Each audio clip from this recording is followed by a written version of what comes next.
The warning klaxons screamed through the cabin as Nessa's fingers flew across the failing navigation console.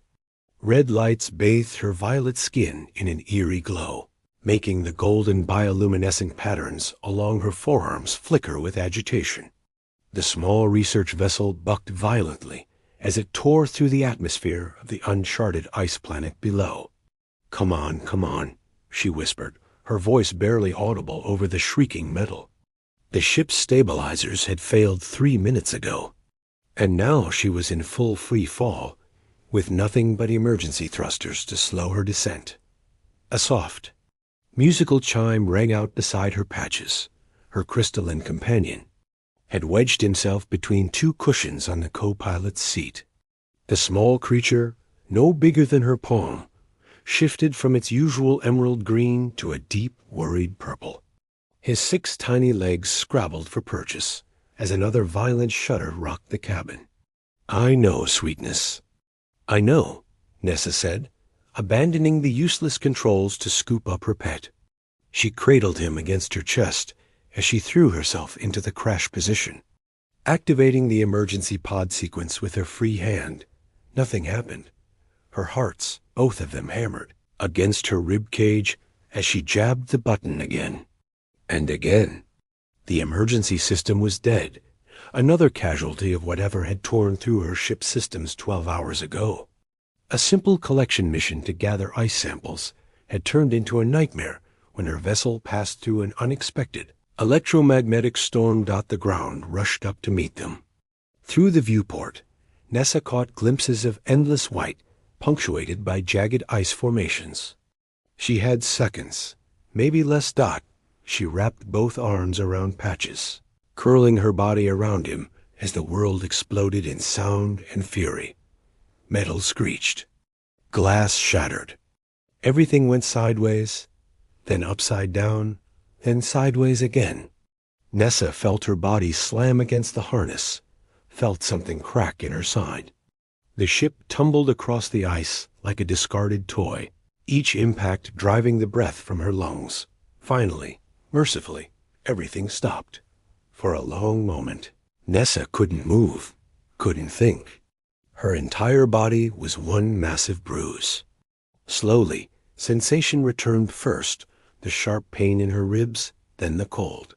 The terrible, bone-deep cold that seeped through the breached hull.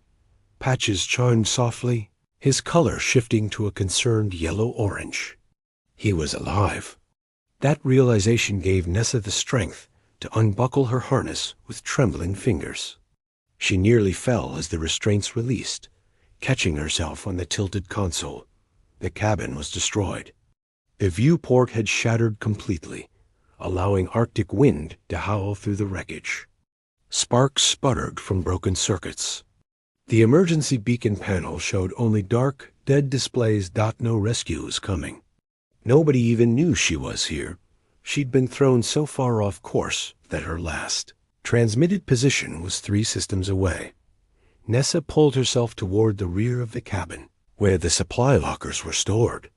Her legs wobbled beneath her, and each breath sent sharp pains through her damaged ribs. The lockers were jammed.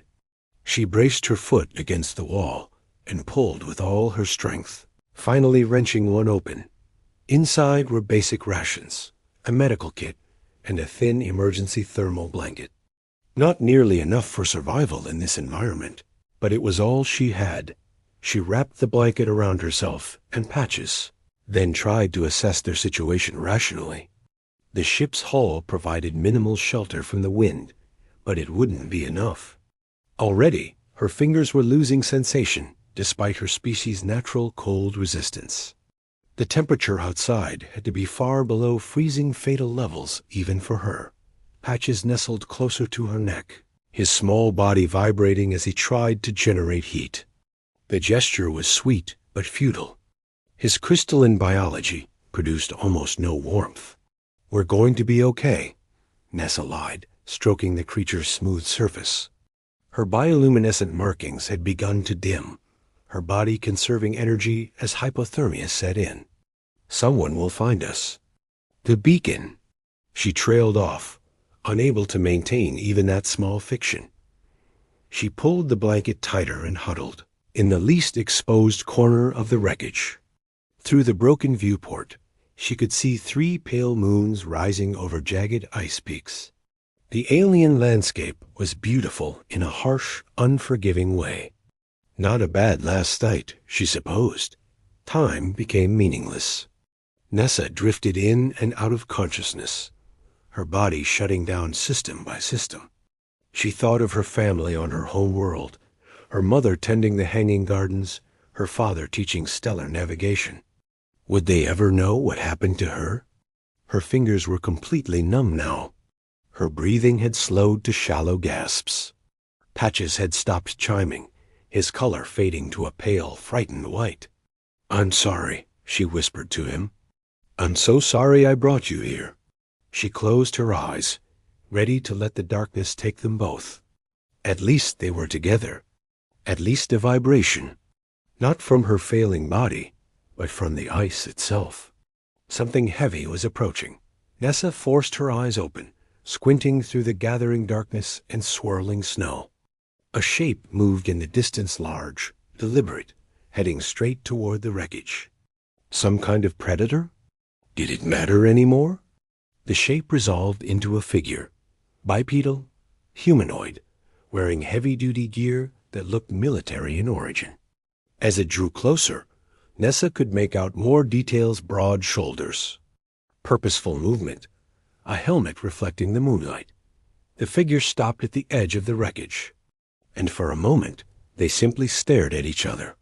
Nessa, with her violet skin now dulled to a sickly gray, clutching a color-drained crystalline creature, and this stranger, towering and imposing in cold-weather armor. Then the figure moved, kneeling down with surprising grace for someone in such bulky gear. Gloved hands reached toward her large, careful hands. Nessa tried to flinch away, but lacked the strength. To her surprise, the stranger didn't grab or hurt. Instead, those hands gently scooped her up, blanket and all, cradling her against a chest that radiated blessed warmth. Who ... She managed to croak, her voice barely functional. The helmet tilted down toward her. Through the darkened visor, she caught a glimpse of a face, human features, strong jaw, eyes that were studying her with intense focus. When he spoke, his voice was deep, resonating through the armor into her body. "I've got you. Just hold on." She didn't understand the words, but the tone was unmistakable. Protection, reassurance. As he turned and began carrying them across the ice, Nessa caught sight of a structure in the yellow. Distance, some kind of shelter built into the side of an ice. Cliff, warmth, safety, hope. Last thing she registered before unconsciousness claimed her was the steady rhythm of the stranger's stride and the surprising gentleness with which he held her, as if she were something precious rather than an alien he'd found dying in the snow. Warmth surrounded Nessa like a cocoon, pulling her slowly back to consciousness. Not the harsh, earning warmth of her home world's twin suns, but a gentle, enveloping heat that seeped into her bones and chased away the last vestiges of the killing cold. Her eyes fluttered open to reveal a curved ceiling of dark metal, illuminated by soft amber lights recessed into the walls. She was lying on something soft, a bed of some kind, covered with thick blankets that smelled faintly of synthetic fibers and something else. Something distinctly organic and unfamiliar. Patches chirped beside her, his crystalline body pressed against her side. His color had returned to a healthy emerald green with swirls of curious blue. A sound, musical and alive, made relief flood through Nessa's chest. "Hey, sweetness," she murmured, running her fingers over his smooth surface. He chimed happily, his 6 little legs doing a pleased dance against the blanket. Nessa pushed herself up slowly, wincing as her bruised ribs protested. Someone had treated her injuries. She could feel the distinctive tightness of medical gel around her torso, beneath an unfamiliar gray shirt that hung loose on her slender frame. Her own tattered clothing was nowhere to be seen. The space around her was compact, but clearly designed for long-term habitation. This wasn't a temporary shelter. This was someone's home. Equipment lined the walls in organized rows. A small cooking area occupied one corner, a workstation another. Everything had a lived-in quality, personal touches that spoke of solitary existence. Books in a language she couldn't read. A photograph pinned to a board humans, smiling. Tools maintained with obvious care. Dot movement caught her attention. The figure who had rescued her stood at the workstation, his back to her as he manipulated controls on a screen. He'd removed his helmet and heavy outer gear, revealing dark hair that fell just past his collar, and a build that spoke of strength maintained through constant use rather than vanity. Dot, as if sensing her gaze. He turned. Nessa's breath caught. In the harsh environment of the ice field, she'd only glimpsed his face through the helmet's visor. Now, in the warm light of his habitat, she could see him clearly. His skin was a warm tan, marked with small scars that suggested a life of action. His face was strong, angular, with high cheekbones and a jaw shadowed with stubble. But it was his eyes that held her, a striking hazel that shifted between green and gold depending on the light.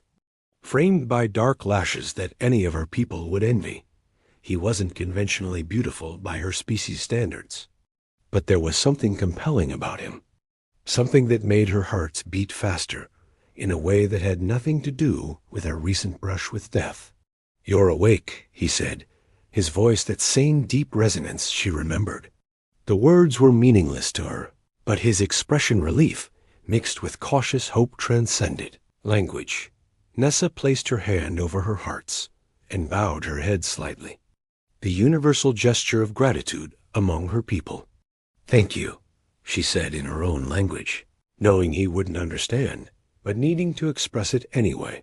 The human, her rescuer, smiled. The expression transformed his serious face, creating small lines around his eyes that suggested he didn't smile often enough. He tapped his chest with one finger and said clearly, "Marcus." Understanding dawned. Nessa pointed to herself. "Nessa." His smile widened.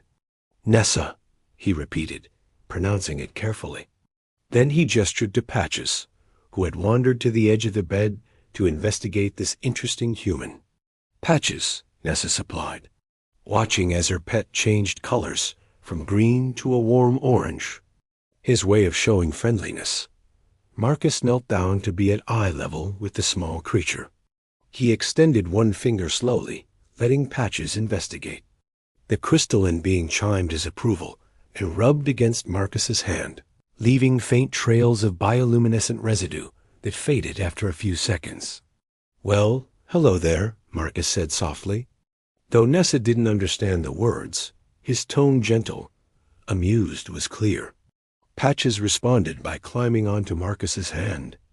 Settling there like a content cat, the human stood, carrying Patches over to show Nessa. There was something endearing about seeing this large, obviously capable man handling her tiny pet with such care. Marcus said something else, gesturing to a device on his wrist.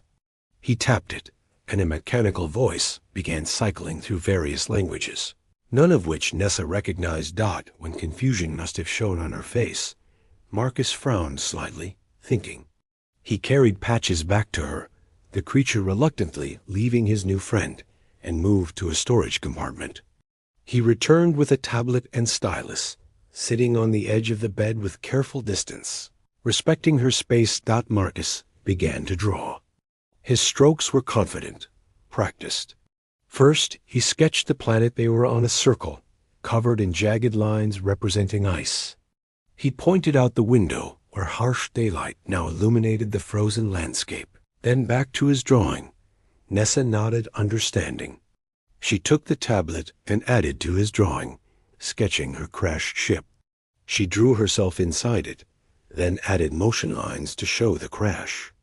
Marcus watched intently as she drew herself, and Patches huddled in the wreckage, and added a figure approaching him. Yeah, Marcus said quietly, pointing to himself and nodding.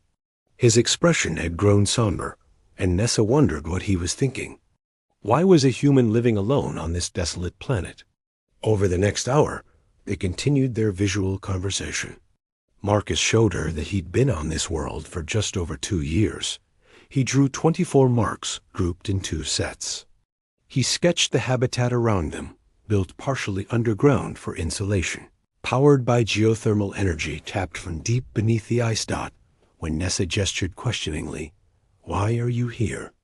Marcus's expression shuddered. He drew several figures, then crossed them out. Loss of some kind. Then he drew himself turning away, coming to this planet.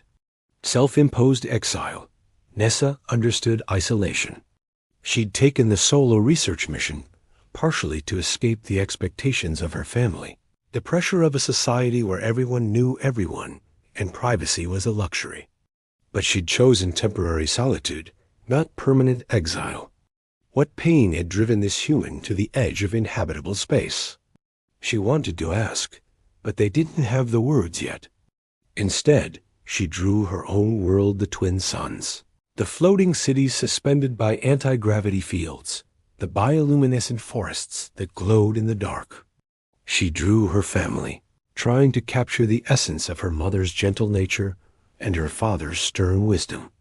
Marcus studied her drawings with fascination. He pointed to her bioluminescent markings, which had returned to their normal golden glow now that she'd recovered, then to her drawing of the glowing forests. Making the connection. "Yes," Nessa said, touching her forearm where the pattern swirled. "Evolutionary adaptation. We evolved in forests that only bloomed at night." Though he couldn't understand her words, Marcus seemed captivated. He leaned closer, studying the intricate patterns with an intensity that made Nessa's skin warm. His finger hovered just above her arm, not quite touching, asking permission. Nessa nodded, her breath catching slightly as his calloused fingertip traced one of the glowing lines. His touch was feather-light, reverent almost. The contact sent unexpected tingles up her arm. When their eyes met, something electric passed between them. Awareness, attraction, possibility. Marcus pulled back abruptly, as if he'd just realized what he was doing. He stood, putting distance between them, and Nessa felt the loss of his proximity like a physical thing. A sudden sharp alarm shattered the moment. Marcus's demeanor changed instantly, all business as he strode to his workstation. The screen displayed what Nessa quickly recognized as seismic readings, and they were spiking dangerously. She threw off the blankets and joined him, her scientific training overriding her lingering weakness. The readings were clear, even across the language barrier. A major icequake was building, and they were sitting right on top of a fault line. Marcus pointed to the ceiling and made a cracking motion with his hands.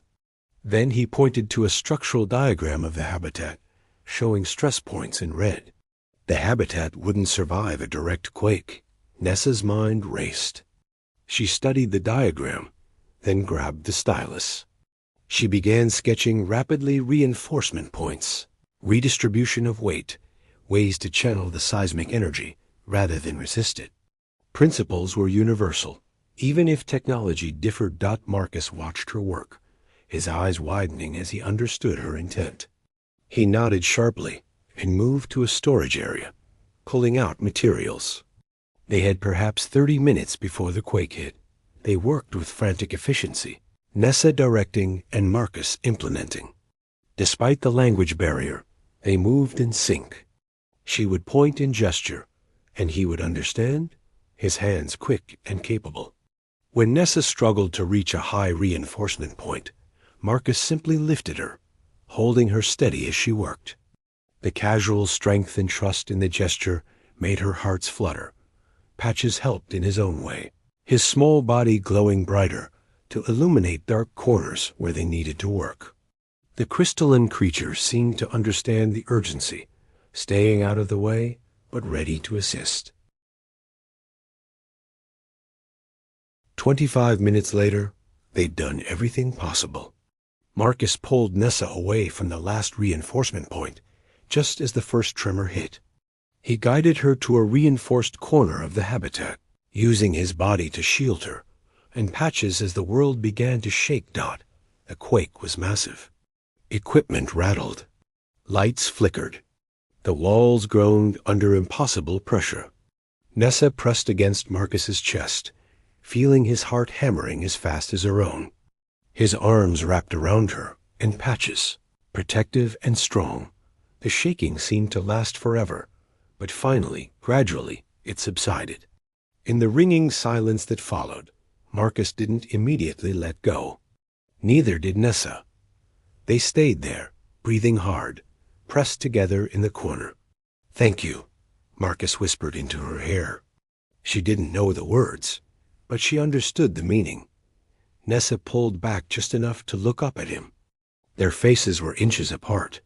She could see flecks of gold in his hazel eyes, could feel his breath warm on her face. The air between them felt charged with something more than just adrenaline. Marcus's hand came up slowly, cupping her cheek with a gentleness that seemed at odds with his rough appearance. His thumb brushed over the bioluminescent markings there, and they brightened in response to his touch, betraying her reaction. "Nessa," he said softly, and hearing her name in his deep voice made something warm unfurl in her chest. She wasn't sure who moved first, but suddenly the distance between them disappeared. Their lips met in a kiss that was tentative at first, questioning. But when Nessa responded, pressing closer, Marcus's arms tightened around her. The kiss deepened, becoming something desperate and necessary. Two lonely souls finding unexpected connection in the most unlikely place.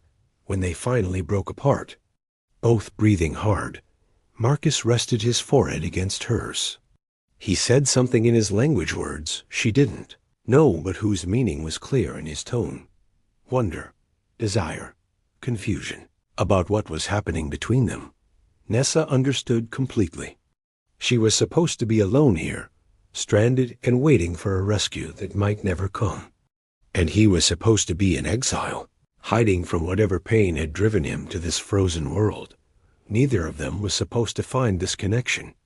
Warmth, the beginning of something that felt dangerously like hope. Patches chimed between them, a pointed sound that suggested he was being squished. They laughed, the tension breaking, and pulled apart. But Marcus's hand found Nessa's, their fingers intertwining in a gesture that needed no translation. Outside, the ice field had been transformed by the quake, new formations rising while others fell. The landscape had changed. And inside the habitat, something fundamental had shifted as well. Whatever happened next, they would face it together. The morning after the quake brought harsh reality crashing back. Nessa woke to find Marcus at his workstation, his expression grim as he studied damage reports, scrolling across multiple screens. She'd fallen asleep in his arms the night before, both of them too exhausted from the quake and their sudden, surprising kiss to do more than hold each other.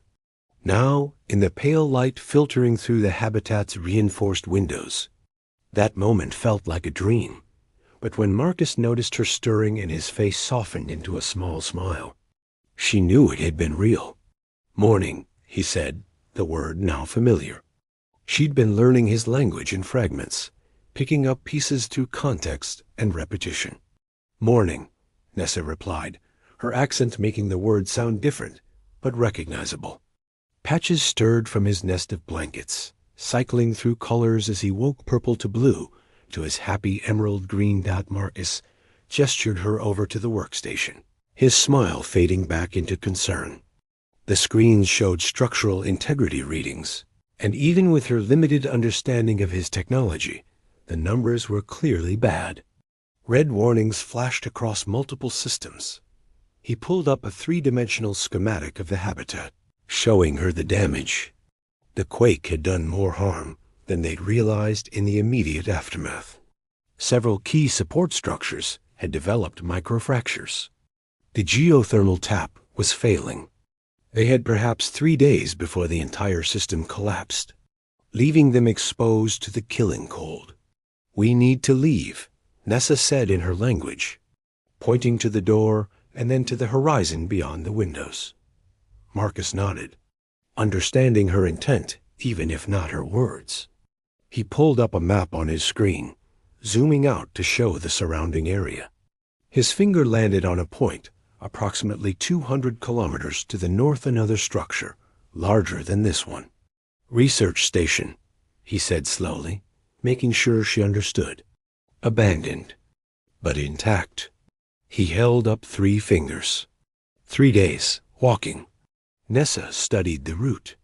It cut through what looked like treacherous terrain, ice canyons, unstable glacier fields, and vast stretches of open tundra where the wind chill alone could kill. But staying meant certain death when the habitat failed. She turned to Marcus, meeting his hazel eyes squarely. She pointed to him, then to herself, then to the northern point on the map. Together, his expression shifted, something warm and intense passing across his features. He took her hand, squeezing gently. Together, he agreed. They spent the rest of the morning preparing. Marcus had extensive survival gear. He'd clearly planned for the possibility of needing to abandon his habitat.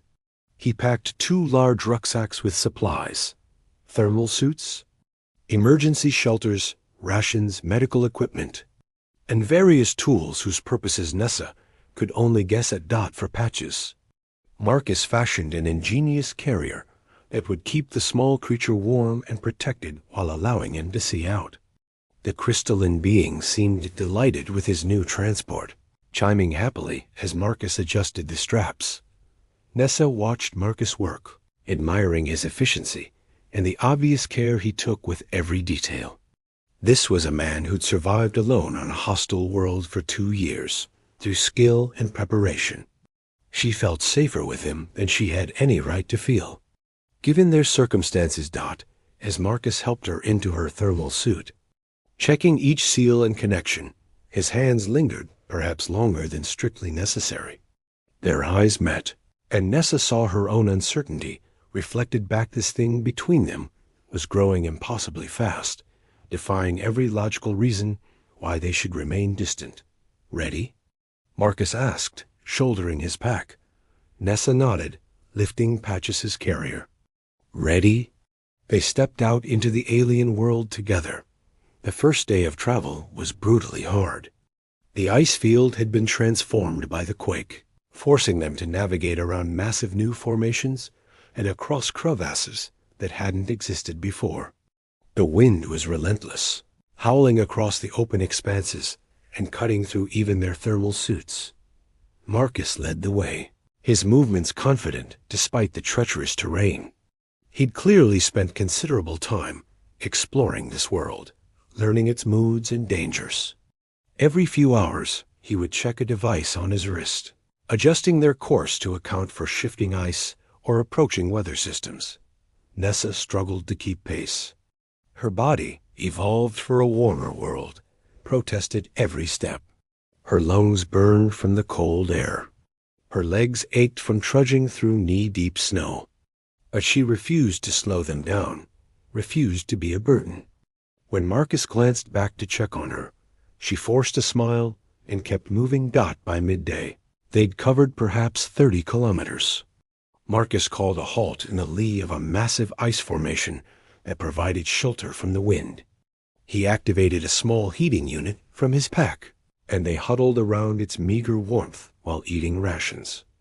Patches emerged from his carrier, immediately investigating the ice around them. The crystalline creature seemed fascinated by this frozen world, his colors shifting to match the blues and whites of their surroundings. When he climbed onto Marcus's knee, the human smiled and produced a small piece of something from his ration pack. "Think he can eat this?" Marcus asked, offering it to Patches. The creature sniffed delicately, then took a tiny bite. His colors brightened to a pleased yellow-orange, and he devoured the rest with enthusiasm. "I'll take that as a yes," Marcus chuckled. The sound was warm and genuine, so different from the serious, guarded man she'd first seen through her crashed ship's viewport. Nessa found herself staring at him, at the way his eyes crinkled when he smiled, at the careful way he handled Patches, at the strength evident in his frame, even through the bulky thermal suit. When he looked up and caught her watching, the smile shifted into something softer, more intimate. "What?" he asked gently. "Thank you," Nessa said, one of the few phrases she'd mastered in his language. "For everything." Marcus reached across the small space between them, taking her gloved hand in his. "You don't have to thank me," he said, speaking slowly so she could follow. "I'm just glad I found you." Before Nessa could respond, Patches suddenly chimed an urgent warning. Both humans looked up to see the small creature had gone completely white, his color for extreme danger. Marcus was on his feet instantly, pulling Nessa up with him. What does he sense? Nessa's bioluminescent markings began to pulse rapidly, responding to her spike of adrenaline. She scanned the landscape, trying to see what Patches had detected. Then she saw it movement against the white expanse. Large, sinuous, moving with deadly purpose. Not one shape, but three. "Predators," Marcus said grimly, his hand going to a weapon holstered at his side. "Ice serpents. They hunt in packs." The creatures were massive, each easily 4 meters long, with bodies covered in crystalline scales that camouflaged them perfectly against the ice. Eyeless heads swiveled in their direction, sensing heat signatures. Run or fight? Nessa asked, her voice steady despite her fear. Marcus assessed quickly. The serpents were closing fast, moving with frightening speed across the ice. They couldn't outrun them, not with their packs in the difficult terrain. "We stand our ground," Marcus decided. He pulled out his weapon, some kind of energy rifle, and handed Nessa a smaller sidearm. "You know how to use this?" Nessa took the weapon, finding the grip surprisingly comfortable despite being designed for human hands. "Point and shoot?" "Close enough." Marcus positioned himself slightly in front of her, protective even now. "Aim for the head segments, behind the sensory organs." The serpents split up, trying to surround them. Marcus fired first, the energy weapon making a sharp crack as it discharged. His shot hit true, striking the lead serpent in what passed for its head. The creature shrieked, a sound like shattering glass, and recoiled, but the other two pressed forward. Nessa steadied her breathing and fired. Her shot went wide, but the discharge made the second serpent hesitate. She fired again, adjusting her aim, and this time hit her mark. The serpent's crystalline scales shattered where the energy struck, and it retreated with an angry hiss. The third serpent lunged at Marcus. He dodged, but not quite fast enough. Razor-sharp scales raked across his arm, tearing through his thermal suit and drawing blood. Something primal surged through Nessa. Without thinking, she stepped forward and did something she'd never done before she pushed her. Bioluminescent markings to their absolute limit. Her entire body blazed with golden light, bright enough to be painful, bright enough to sear the sensitive organs of the eyeless predators. All three serpents recoiled from the sudden brilliance, shrieking their glass-breaking cries. Nessa held the light for as long as she could, feeling it drain her energy rapidly. When she finally had to let it fade, the serpents were retreating across the ice, seeking easier prey. Nessa collapsed to her knees, gasping. The effort had taken everything she had. Strong arms caught her before she could fall face first into the snow. "Nessa! Are you okay?" Marcus's voice was urgent, worried. "Fine," she managed. "Just need a moment." "That was incredible," Marcus said, his tone filled with awe. "I've never seen anything like that." "Emergency defense," Nessa explained between breaths. "We evolved it to scare predators on my world. But it drains me completely." Marcus carefully lowered her to sit against their packs. "Rest. I'll set up the emergency shelter. We're done traveling for today." "But we need you healthy," Marcus interrupted firmly. The station isn't going anywhere. He touched her face gently, his expression fierce with protectiveness. You saved us both.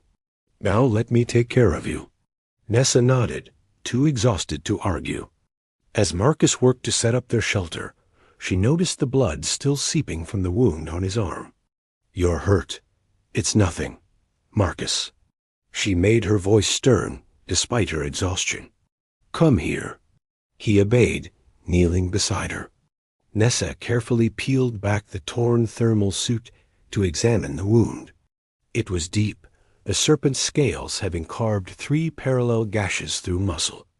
Without proper treatment, infection was a serious risk. From her pack, Nessa pulled out supplies. Marcus had included antiseptic, synthetic skin bandages. Her hands were still shaking from energy depletion, but she worked carefully, cleaning and dressing his wound with practiced efficiency. You've done this before, Marcus observed, watching her work. Field research, Nessa explained. Accidents happen. My team leader taught me basic medical care. Her voice caught slightly on the memory of her team, her old life, everything she'd lost in the crash. Marcus caught her hand gently. Hey, you okay? I was just thinking. I was supposed to be on this mission for 3 months. Collect samples, map terrain, return home. Simple. She laughed bitterly. Now I'm stranded on an ice planet, running from predators. Falling for a human I can barely talk to ... She stopped, realizing what she'd just admitted. Marcus's eyes widened slightly. Falling for? He repeated quietly. Nessa met his gaze, too tired to hide behind pretense. Is that the right phrase? My translator implant was damaged in the crash, so I'm learning your language by ear. But yes, falling for you. Is that wrong? Instead of answering with words, Marcus cupped her face in his hands and kissed her. This kiss was different from the one they'd shared after the quake deeper, more certain, acknowledging the truth of what was growing between them. When they broke apart, Marcus rested his forehead against hers. Not wrong, he whispered. Terrifying, unexpected, probably crazy given our situation. But not wrong. Patches chimed softly, having changed back to his happy emerald green now that the danger had passed. The small creature nestled between them, a bridge between 2 species who were finding connection in the most unlikely circumstances. That night, in the small emergency shelter with the wind howling outside, they held each other for warmth and comfort. Marcus told her stories in his language. She understood perhaps half the words, but his voice soothed her. She traced the patterns of her bioluminescent markings on his skin, teaching him what each design meant in her culture. This one, she said, touching a swirl on her collarbone, means courage. This one, moving to her wrist, means hope. And this one, she touched the pattern over her heart, hesitating. What does that one mean? Marcus asked softly. It means finding home in another person, Nessa whispered. Not a place, a person. Marcus's arms tightened around her. I was running when I came to this planet, he admitted. Running from grief, from guilt, from a life that had fallen apart. I thought I wanted to be alone forever. And now? Now I'm terrified of being alone again. He kissed her forehead gently. You crashed into my life, quite literally, and suddenly I remember what it feels like to care about someone, to want to protect someone, to want a future that's more than just surviving one day at a time. They fell asleep, tangled together, patches curled between them, 3 unlikely companions finding warmth and hope in the frozen darkness. The next 2 days of travel were grueling, but passed without major incident. They fell into a rhythm, Marcus leading and navigating, Nessa managing their supplies and tending to his injury. Patches provided entertainment and early warning of dangers, his ability to sense threats proving invaluable. Each night in their emergency shelter, they grew closer. Shared danger and hardship stripped away pretense, leaving only honesty. Marcus told her about his past military career that had ended in tragedy, losing people under his command, the guilt that had driven him to exile.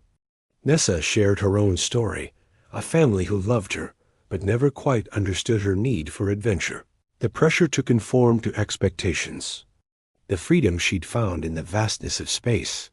They were both running, in their own ways, both seeking something they couldn't name. By the afternoon of the third day, the research station finally came into view, a large domed structure built into the side of a cliff, much more substantial than Marcus's abandoned habitat. As they approached, Nessa felt a mixture of relief and something else. Sadness, perhaps. Once they reached safety, what would happen between them? Would this fragile thing they'd built survive, or would it shatter like ice in the warmth of civilization? Marcus must have sensed her thoughts. He stopped walking and turned to face her, his expression serious. "Whatever happens next," he said, taking both her hands in his, "I want you to know these 3 days have meant everything to me. You've given me something I thought I'd lost. Forever. Hope, purpose, the feeling that maybe I deserve a second chance." Nessa felt tears prick her eyes. Physiological response, her species shared with humans, she'd learned. "Marcus, A sound interrupted her. Not the wind, not ice shifting. Something mechanical. They both turned toward the research station. A light had activated above the entrance, blinking in a pattern that Marcus clearly recognized. "Someone's here," he said, his voice tight with tension. "The station's not abandoned anymore." As if in response, the main door began to open, and figures emerged, humans in cold weather gear, armed and alert. They'd been spotted. Marcus's hand went to his weapon instinctively, but Nessa grabbed his arm. "Wait, they might help us. Or they might be the reason I left," Marcus said grimly. But he didn't draw his weapon, instead raising his hands in a gesture of peace as the figures approached. The leader of the group pulled down their face mask, revealing a woman in her 40s with sharp features and calculating eyes. When she saw Marcus, her expression shifted from caution to shock. "Marcus Reed?" she said, her voice carrying across the ice. "We've been looking for you for 2 years." Marcus's entire body tensed. "Director Hayes, I'm surprised the military is still wasting resources on a dead man." "You're not dead. You're a deserter." Hayes's eyes moved to Nessa. "And you've picked up a stray." "How touching." Nessa bristled at the dismissive tone, but Marcus squeezed her hand gently, a silent plea for patience. "I didn't desert," Marcus said, his voice cold. "I resigned." "There's a difference. Not when you disappear to an uncharted world with classified information," Hayes countered.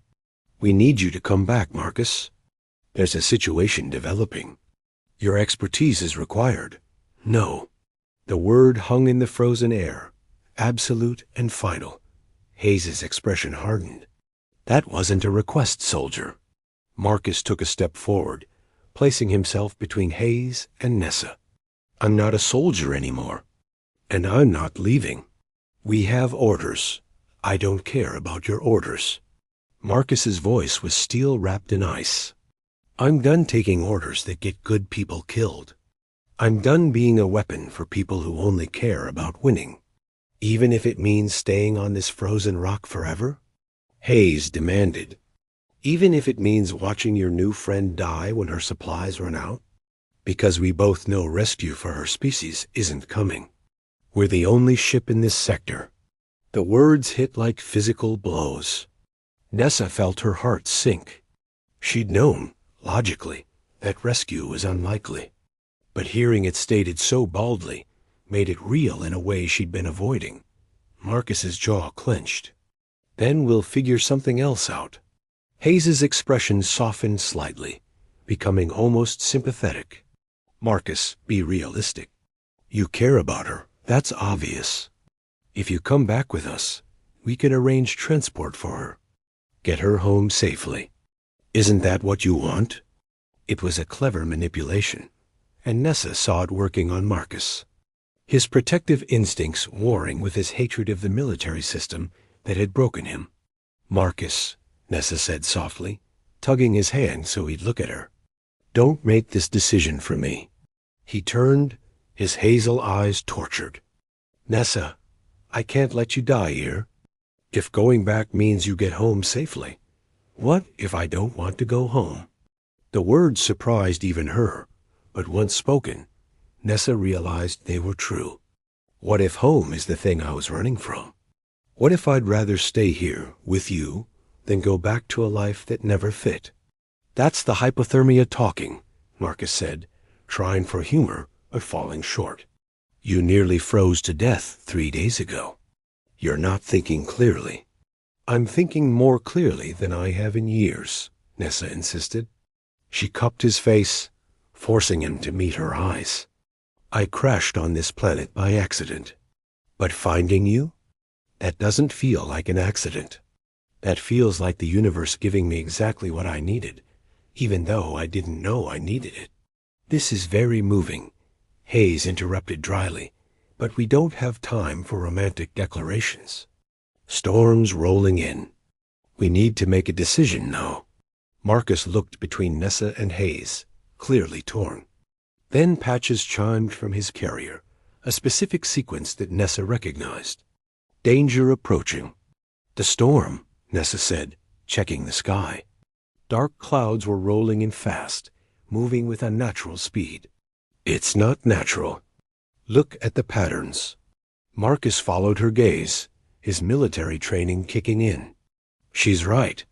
That's too organized. Too fast. Hayes's expression shifted to alarm. Everyone inside now. She barked orders to her team, who immediately began moving toward the station entrance. But Marcus grabbed Nessa's hand and ran in the opposite direction, toward a small outbuilding partially hidden by ice formations. Marcus! Hayes shouted. What are you doing? Surviving. He called back. That storm's going to hit in minutes. Your station has too many heat signatures. It'll attract ice serpents. That shelter's smaller, less detectable. You're insane. Probably. Marcus agreed, still running with Nessa keeping pace beside him. They reached the outbuilding just as the first winds hit, powerful enough to nearly knock them off their feet. Marcus wrenched the door open, shoved Nessa inside, and slammed it shut behind them. The interior was dark, cold, and cramped. But it was shelter. Through the small window, they watched as the storm descended on the research station with terrible fury. And in the swirling snow, shapes moved dozens of ice serpents. Drawn by the heat and activity. Hayes and her team made it inside the station just in time. The door sealing as the serpents struck. The creatures couldn't breach the station's defenses, but they surrounded it completely, a living siege. We're trapped, Nessa observed. Both groups. Yeah, Marcus agreed. But we're alive. And together. He pulled her close, and Nessa wrapped her arms around him. Patches nestled between them. Through the window, they could see the storm raging, the serpents hunting. Hayes and her team locked in the station, unable to pursue. What do we do now? Nessa asked. Marcus was quiet for a moment, then said, We wait out the storm. Then we make a choice, together, not because anyone's forcing us. Not because it's practical or logical, but because it's what we want. And what do you want? Nessa asked softly. Marcus pulled back enough to look at her, his hazel eyes intense in the dim light. I want you? I want whatever future we can build, even if it's here on this frozen rock. I want to stop running from life and start running toward something. Toward someone. That's a terrible survival strategy, Nessa pointed out. But she was smiling. Probably, Marcus agreed, then kissed her as the storm howled outside and their future hung uncertain in the balance.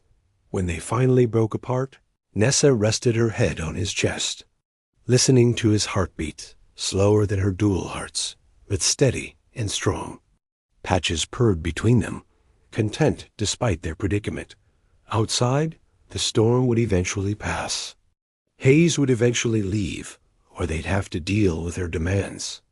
Decisions would need to be made about futures and homes, and what came next. But in that moment, in that cramped shelter with wind howling and danger circling, Nessa felt something she'd been searching for her entire life without knowing it. She felt found. And that, she thought, was worth any risk, any sacrifice, any uncertain future that might come, because home wasn't a place. It wasn't a planet or a city or a structure.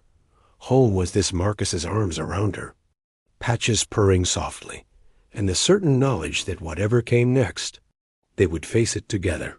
The journey north had ended, but their real journey, the one that mattered, was just beginning.